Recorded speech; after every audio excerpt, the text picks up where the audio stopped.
प्रिय शिक्षक साथियों, शिक्षक मध्य प्रदेश एमपी शिक्षक माध्यमिक शिक्षक की तैयारी करने वाले जो सभी नए परीक्षार्थी हैं उसको मेरा नमस्कार साथियों। आज मैं जो सोशल साइंस से वर्ग 2 की परीक्षा देने वाले जो शिक्षक साथी हैं उनके लिए आज का वीडियो बहुत ही महत्वपूर्ण होने वाला है। वे लोग अपनी तैयारी में इस वीडियो को देख करके अपनी तैयारी में को इम्प्रूव कर सकते हैं साथियों। तो आज हम मध्यकालीन भारत का इतिहास देखते हैं। इस वीडियो को देखने से आपकी परीक्षा बहुत ही महत्वपूर्ण साबित हो सकता है। तो आज का वीडियो हम शुरू करते हैं प्रिय साथियों। सबसे पहले देखते हैं भारत में मुस्लिम आक्रमणकारियों ने जो भारत में आक्रमण किया था, तो हम वहाँ से शुरू करते हैं। सबसे पहले देखते हैं इस्लाम धर्म के प्रवर्तक हज़रत मोहम्मद का जन्म कहाँ हुआ था। तो ये 570 ईस्वी में मक्का में हुआ था साथियों। हज़रत मोहम्मद की मृत्यु 632 ईस्वी में। भारत का नाम हिंदुस्तान रखा किसने रखा? ईरानियों ने। यूनानी भारत को क्या कहते थे? इंडिया। हिंदू शब्द का सर्वप्रथम प्रयोग किसने किया? अरबों ने किया। भारत पर प्रथम सफल मुस्लिम आक्रमण मोहम्मद बिन कासिम द्वारा 712 ईस्वी में किया गया था। 712 ईस्वी में सिंध को विजित करने वाला पहला आक्रमणकारी कौन था? मोहम्मद बिन कासिम। मोहम्मद बिन कासिम ने 712 ईस्वी में सिंध पर सबसे पहले आक्रमण करके उसे जीता था। अरब आक्रमण के समय सिंध का शासक कौन था? दाहिर। दाहिर के ऊपर मोहम्मद बिन कासिम ने 712 ईस्वी में सिंध जो है आजकल पाकिस्तान वाला एरिया, पंजाब वाला एरिया, उसे सिंध कहा जाता है। उस स्थान पर मोहम्मद बिन कासिम ने 712 ईस्वी में सबसे पहले भारत पर आक्रमण किया था। सिंध का राजा दाहिर था। अगला अब देख लेते हैं जो अल-बरूनी है, जो मोहम्मद गजनबी था, उसके साथ ये भारत में आया था जब उसने भारत पर आक्रमण किया था। तो उसके बारे में हम अल-बरूनी के बारे में थोड़ा देख लेते हैं। अल-बरूनी की रचना कौन सी है? तहकीक-ए-हिंद। अल-बरूनी का जन्म कब हुआ था? 973 ईस्वी में। अल-बरूनी संस्कृत का ज्ञाता था। पुराणों का अध्ययन करने वाला प्रथम मुसलमान है अल-बरूनी। इतिहासकार के साथ साथ खगोल विज्ञान, भूगोल, तर्कशास्त्र, औषधि विज्ञान, गणित तथा धर्म और धर्मशास्त्र का ज्ञाता था। 11वीं सदी में महमूद गजनबी के साथ भारत आया था। खीवा देश का निवासी था और उसकी रचना कौन सी है? तहकीक-ए-हिंद। अब देख लेते हैं इधर इख्तियारुद्दीन मोहम्मद बिन बख्तियार खिलजी। बिहार विजय के बारे में इसकी जानकारी मिलती है। 1193 से 1202। नालंदा एवं विक्रमशिला को नष्ट किया किसने किया? बख्तियार खिलजी ने। मोहम्मद बिन बख्तियार खिलजी ने बंगाल विजय की, बिहार विजय की, राजधानी उदंतपुर पर कब्जा, बंगाल पर आक्रमण 1198 से 1203। 1198 से 1203। तत्कालीन राजा लक्ष्मण सेन बिना युद्ध किए ही भाग गया। पूर्वी बंगाल में शरण ली। राजधानी लखनऊ थी।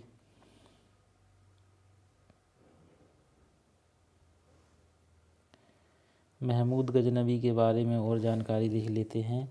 महमूद गजनबी का दरबारी इतिहासकार कौन था? उत्बी। इसकी रचना कौन सी है? किताबुल यामिनी और तारीख़-ए-यामिनी। ये उत्बी जो है ये महमूद गजनबी का दरबारी था। अब इसका परिचय। गजनी का शासक 998 ईस्वी में बना। शिक्षित एवं सुसभ्य, विद्वानों एवं कलाकारों का सम्मान, चांदी के सिक्के, संस्कृत मुद्रालेख युक्त। भारत पर कितनी बार आक्रमण किया? 17 बार। महमूद गजनबी ने 999 से लेकर के 1027 ईस्वी तक कुल 17 बार भारत पर आक्रमण किया है इसने। कितनी बार? 17 बार। 927 से लेकर के 999 ईस्वी से लेकर के 1027 ईस्वी तक इसने 17 बार आक्रमण किया है। ये बहुत ही महत्वपूर्ण है। इसका उद्देश्य क्या था भारत पर आक्रमण करने का? लूटपाट करना मात्र, केवल लूटपाट करना और धन को इकट्ठा करना ही इसका मुख्य उद्देश्य था भारत पर आक्रमण करने का महमूद गजनबी का। 1026 ईस्वी में इसने सोमनाथ की मंदिर की लूट की। 1019 से 20 ईस्वी में चंदेलों पर आक्रमण, प्रथम आक्रमण। तत्कालीन शासक विद्याधर, जो एमपी में जो चंदेलों का शासन था, चंदेलों पर प्रथम आक्रमण किया इसने 1019-20 में। तत्कालीन शासक विद्याधर था। अपने वंश का सर्वाधिक शक्तिशाली शासक कौन था? विद्याधर, चंदेल वंश का। दरबारी कवि अलबरूनी, बैहाकी, तारीख़ सुबक्तगीन का लेखक, उजारी, फारस का कवि, तुसी एवं उनसुरी, खुरासानी विद्वान, असजदी और फारूकी। अब आगे मोहम्मद गोरी का देखते हैं साथियों। जो मोहम्मद गोरी था, इसके बाद में फिर किसने आक्रमण किया भारत पर? मोहम्मद गोरी ने। मोहम्मद गोरी का प्रथम आक्रमण कब हुआ था? 1175 ईस्वी में। मोहम्मद गोरी का प्रथम आक्रमण 1175 ईस्वी में किसके ऊपर था? मुल्तान के शासक के ऊपर। मुल्तान के शासक के ऊपर प्रथम आक्रमण था, मुल्तान पर। मोहम्मद गोरी का प्रथम आक्रमण 1175 ईस्वी में मुल्तान पर। फिर उसके बाद दूसरा आक्रमण 1178 ईस्वी में हुआ इसका। दूसरा आक्रमण 1178 ईस्वी में गुजरात पर हुआ इसका दूसरा आक्रमण, भीम द्वितीय के ऊपर। और फिर दूसरा शासक मूलराज द्वितीय, नायिका देवी के खिलाफ आबू पर्वत के निकट युद्ध। गोरी की भारत में प्रथम पराजय कब हुई थी? जब इसने भीम द्वितीय, जो गुजरात का शासक था 1178 ईस्वी में, उसने भीम द्वितीय ने महमूद गजनवी को मोहम्मद गोरी को इसने पराजित कर दिया था, भीम द्वितीय ने 1178 ईस्वी में। फिर उसका अगला आक्रमण जो है 1192, पहला आक्रमण उसका 1191, तराइन का प्रथम युद्ध। और किस पे? पृथ्वीराज चौहान, दिल्ली का जो शासक था पृथ्वीराज चौहान, उस पर इसने आक्रमण किया तो मोहम्मद गोरी हार गया। 1191 के तराइन के प्रथम युद्ध में मोहम्मद गोरी हार गया, पृथ्वीराज चौहान ने उसे हरा दिया। दूसरा युद्ध हुआ 1192 तराइन के द्वितीय युद्ध में गौरी पृथ्वीराज चौहान की, जिसमें गौर पृथ्वीराज चौहान परास्त हुआ। और भारत में मुस्लिम शक्ति की स्थापना का मार्ग यहीं से प्रशस्त होता है। 1192 के तराइन के द्वितीय युद्ध से ही भारत में मुस्लिम शक्ति की स्थापना का मार्ग 1192 से शुरू होता है साथियों। फिर अगला युद्ध हुआ उसका 1194 में, कौन सा? चंदावर का युद्ध। ये जयचंद और मोहम्मद गोरी के बीच 1194 का चंदावर का युद्ध हुआ, जिसमें जयचंद पराजित हुआ। फिर सिक्के कौन से थे इसके? एक तरफ ये कौन से सिक्के इसके थे मोहम्मद गौरी के? एक तरफ लक्ष्मी की आकृति, दूसरी तरफ अरबी में कलमा खुदा होता था। एक तरफ देवी लक्ष्मी की आकृति थी और दूसरी तरफ कलमा खुदा हुआ होता था। ये मोहम्मद गौरी के सिक्के की आकृति होती थी। महत्वपूर्ण तथ्य क्या है? महत्वपूर्ण तथ्य है फिरदौसी की रचना है शाहनामा। ये बहुत ही महत्वपूर्ण है, एमपीपीएससी में पूछा गया प्रश्न है कि फिरदौसी की रचना शाहनामा किसकी रचना है? फिरदौसी की। अलप्तगीन गजनी यामिनी वंश का संस्थापक था। गजनी वंश का संस्थापक कौन था? अलप्तगीन। फरिश्ता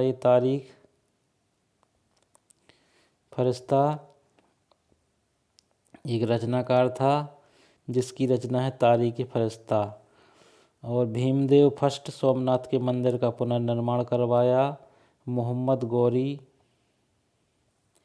ने कुतुबुद्दीन ऐबक को मोहम्मद गौरी ने किसे? कुतुबुद्दीन ऐबक जो था उसका गुलाम मोहम्मद गौरी का, उसे अपना प्रथम अख्ता प्रदान किया। अख्तेदारी प्रथा थी उस टाइम पे, तो अपना पहला अख्ता उसने प्रदान किया। अब यहाँ से शुरू होती है दिल्ली सल्तनत, गुलाम वंश।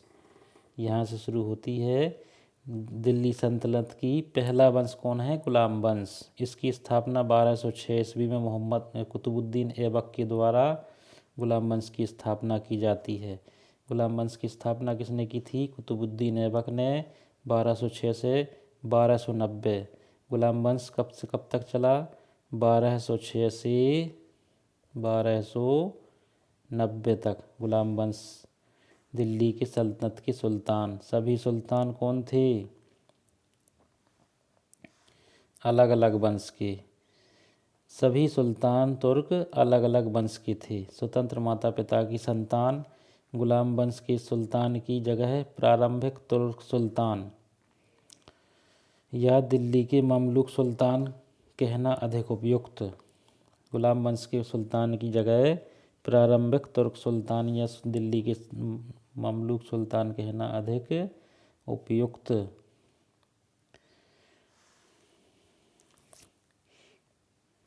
कुतुबुद्दीन ऐबक 1206 से 1210 तक इसने दिल्ली के सुल्तान बना। ये कब से कब तक? 1206 से 1210 तक ये सुल्तान बना रहा।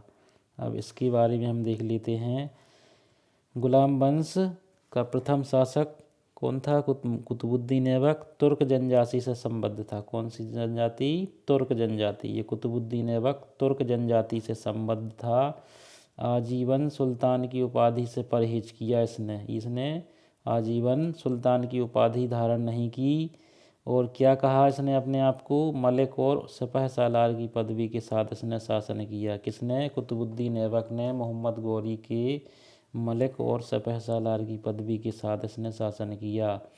इसकी मृत्यु 1210 ईस्वी में चौगान घोड़े पर खेलकर जो खेल खेला जाता है उसे चौगान कहते हैं। और चौगान खेलते समय घोड़े पर से गिरकर इसकी मृत्यु 1210 ईस्वी में हो गई थी कुतुबुद्दीन ऐबक की। प्रारंभिक जीवन काजी अजीज कुकी द्वारा दास के रूप में क्रय किया गया था। गजनी में गौरी द्वारा इसे खरीदा गया था। कुतुबुद्दीन ऐबक को गौरी द्वारा अमीर याखूर के पद पर इसे प्रोन्नत किया गया था। महत्वपूर्ण तथ्य क्या है? इसका राज्याभिषेक कब हुआ? 1206 में गौरी की मृत्यु के 3 माह बाद। जब गौरी की मृत्यु हो गई थी तो उसके 3 माह बाद इसका राज्याभिषेक हुआ। राजधानी कहाँ थी इसकी? लाहौर। कुतुबुद्दीन ऐबक की राजधानी कहाँ थी? लाहौर। ये दिल्ली में नहीं बैठता था, ये लाहौर में इसकी राजधानी थी। मुक्तिपत्र 1208 में गौरी के उत्तराधिकारी गियासुद्दीन मोहम्मद द्वारा दास्ता से मुक्त किया गया था। कुरान खां इसकी उपाधि। सुरीले स्वर में कुरान पाठ करने के कारण कुरान खां। और अधिक दान करने के कारण क्या नाम मिला इसके का? लाख बख्श। अधिक दान करने के कारण नया नाम मिला लाख बख्श। तो ये लाख बख्श के नाम से भी कुतुबुद्दीन ऐबक जाना जाता था। किसकी 2 उपाधि थी? कुरान खां और लाख बख्श। सुरीली कुरान पढ़ने के कारण कुरान खां और अधिक दान देने के कारण इसका नया नाम क्या था? लाख बख्श। इसके क्या क्या निर्माण कार्य हैं? इसने क्या क्या निर्माण कार्य कर? दिल्ली में कुतुबुल इस्लाम कुतुब मीनार और अजमेर में 2.5 दिन का झोपड़ा। इसके 2 महत्वपूर्ण कार्य हैं। दिल्ली में कुब्बतुल इस्लाम कुतुब मीनार और दिल्ली में दो काम इसने 2 निर्माण दिल्ली में करवाए। एक तो कुब्बतुल इस्लाम और दूसरी कुतुब मीनार। अजमेर में 2.5 दिन का झोपड़ा। अगला है खलीफा से प्राप्त अधिकार। सुल्तान के पद की स्वीकृति। सुल्तान आजम की उपाधि। 1229 ईस्वी में खिलअत प्रमाण पत्र। दिल्ली सल्तनत। ये किसके बारे में है? ये इल्तुतमिश। अगला इसका जो कुतुबुद्दीन ऐबक का उत्तराधिकारी था वो कौन था? इल्तुतमिश था। इल्तुतमिश ने जब उसकी मृत्यु हो गई तो 1211 से 1236 तक इल्तुतमिश उसका गुलाम था। कुतुबुद्दीन ऐबक का उसका राज्याभिषेक हुआ और उसे जो है गद्दी पर बैठाया गया। अब इसका परिचय देख लेते हैं। ये इलवारी जनजाति से संबंधित तुर्क था। ये इल्तुतमिश कौन था? इलवारी जनजाति से संबंधित तुर्क था। इसका अन्य नाम क्या था? गुलाम का गुलाम। इसे गुलाम का गुलाम भी क्योंकि मोहम्मद गौरी का गुलाम कौन? कुतुबुद्दीन ऐबक। और कुतुबुद्दीन ऐबक का गुलाम इल्तुतमिश, इसलिए ये गुलाम का गुलाम कहा गया। गुलाम का गुलाम किसे कहा गया? इल्तुतमिश को। इल्तुतमिश कहाँ का सूबेदार था? बदायूं का। सुल्तान बनने से पूर्व इल्तुतमिश बदायूं का सूबेदार था। गौरी के आदेश पर ऐबक द्वारा दासता से मुक्त किया गया था इसको। जब गौरी ने आदेश दिया तो ऐबक ने इसे इल्तुतमिश को दासता से गुलामी से दासता से मुक्त कर दिया था। सुल्तान से प्राप्त इसे जो है सुल्तान से खलीफा से इसे सुल्तान पद की स्वीकृति प्राप्त हुई थी। सुल्तान आजम की उपाधि इसने इल्तुतमिश ने धारण की थी। 1229 ईस्वी में खिलअत प्रमाण पत्र इसको मिला था। दिल्ली सल्तनत स्वतंत्र राज्य घोषित किया और इल्तुतमिश वैध सुल्तान था क्योंकि उसे खलीफा के द्वारा सुल्तान के पद की स्वीकृति प्राप्त हुई थी। अगला महत्वपूर्ण तथ्य है भारत के उत्तर पश्चिमी सीमा पर चंगेज खां का आगमन। चंगेज खां के विरुद्ध मंगवर्णी को सहायता देने से इनकार। चंगेज खां के विरुद्ध मंगवर्णी जब इससे सहायता लेने आया तो इसने मंगवर्णी को सहायता देने से इनकार कर दिया था चंगेज खां के विरुद्ध। तो फिर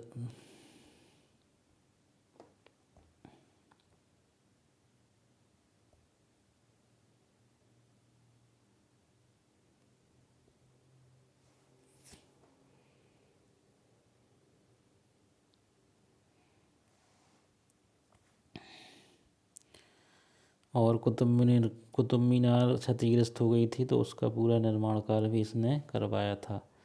सिक्के सल्तनतकालीन भारत में सर्वप्रथम शुद्ध अरबी सिक्के जारी किए इसने। शुद्ध अरबी सिक्के इसने सर्वप्रथम जारी किए। सिक्कों पर टकसाल का नाम लिखवाने की परंपरा का प्रारंभ करता इल्तुतमिश। इल्तुतमिश के समय में टका और जीतल दोनों, टका कौन सा सिक्का था? चांदी का, और जीतल तांबे का सिक्का था। तो याद रखना है, दो सिक्के थे टका और जीतल जो इसने चलवाए थे। टका था चांदी का सिक्का और जीतल तांबे का सिक्का था। टका चांदी का और जीतल तांबे का सिक्का था। अब इल्तुतमिश के बाद इसकी उत्तराधिकारी कौन थी? रजिया सुल्तान। रजिया सुल्तान गद्दी पर बैठी क्योंकि उसका एक पुत्र था जो अयोग्य था। तो फिर जो उसके अमीर लोग थे तो उन लोगों ने रजिया सुल्तान को बिठाया पहले, फिर इसी का विरोध किया उन लोगों ने। मध्यकालीन भारत की प्रथम मुस्लिम शासिका कौन थी? रजिया सुल्तान, जिसने 1236 से 1240 तक शासन किया। राज्य की शक्ति को सुल्तान के हाथों में केंद्रित करने का बल, सत्ताच्युत करने में तुर्कों का हाथ। जो तुर्क थे, तुर्क सरदार, उन्होंने ही इसे सत्ता से बेदखल या अपदस्थ कर दिया था। अब उसके बाद में रजिया सुल्तान के बाद में फिर बलबन जो है वो बहुत ही इम्पोर्टेंट है। बलबन को देख लेते हैं। बलबन, इसका प्रारंभिक जीवन क्या है? बचपन में मंगोलों द्वारा पकड़ लिया गया। बचपन में इसे मंगोलों द्वारा पकड़ लिया गया। गजनी में बसरा के राजा जमालुद्दीन ने खरीदा। 1232 में दिल्ली लाया गया। 1233 ईस्वी में ग्वालियर विजय के पश्चात इल्तुतमिश ने इसे खरीदा। 1266 से 1286 ईस्वी तक ये सुल्तान रहा। पूरा नाम गयासुद्दीन बलबन, अन्य नाम उलूम खां। वास्तविक नाम इसका क्या था? बहाउद्दीन। बलबन का वास्तविक नाम था बहाउद्दीन। इलवारी तुर्क से संबद्ध था। तो बचपन में मंगोलों द्वारा पकड़ लिया गया था इसे। मंगोलों द्वारा इसे पकड़ लिया गया। गजनी में बसरा के ख्वाजा जमालुद्दीन ने इसे खरीदा। 1232 में दिल्ली लाया गया और 1233 में ग्वालियर विजय के पश्चात इल्तुतमिश ने इसे खरीदा। पद एवं वैवाहिक संबंध। खसदार का पद प्राप्त इल्तुतमिश से अमीर शिकार रजिया से। इसने खसदार का पद किससे मिला? इल्तुतमिश से। अमीर शिकार का पद रजिया से मिला। अमीर याखूर का पद बहराम शाह से मिला। नोट 1239 ईस्वी में पुत्री का विवाह सुल्तान नसीरुद्दीन से इसने अपनी पुत्री का विवाह किया था। अब इसने नौरोज त्यौहार मनाने की प्रथा प्रारंभ की। दीवाने अर्ज सैन्य विभाग की स्थापना बलबन ने की थी। मंगोलों से मुकाबला करने के लिए इसने सैन्य विभाग की स्थापना की। सेना मंत्री इमाद उल मुल्क वजीर के आर्थिक नियंत्रण से मुक्त हुआ ये। अब इसके राजस्व सिद्धांत थे दो। क्या थे? रक्त और लोहे की नीति, सुल्तान का पद ईश्वर प्रदत्त। जो सुल्तान का पद है वो ईश्वर से प्रदत्त है और सुल्तान का निरंकुश होना आवश्यक है। सिजदा और पाउस की रीतियाँ इसने प्रारंभ की थी। किसने? बलबन ने।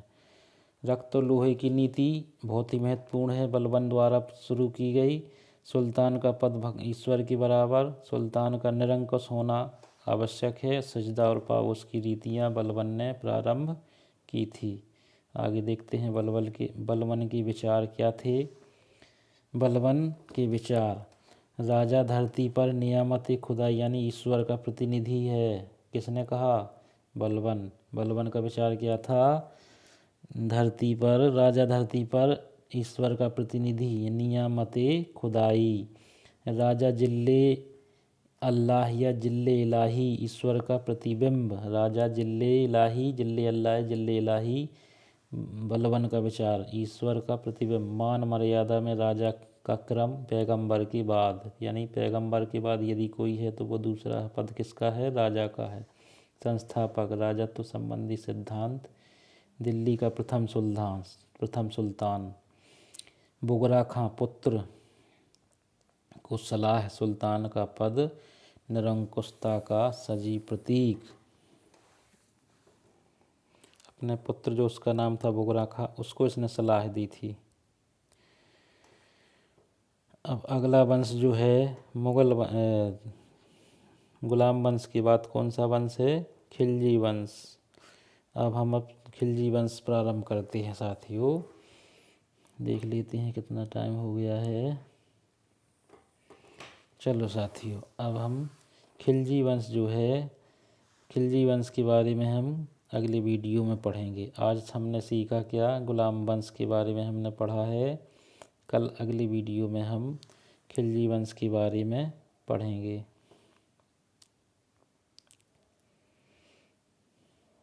तब तक के लिए साथियों, जय हिंद।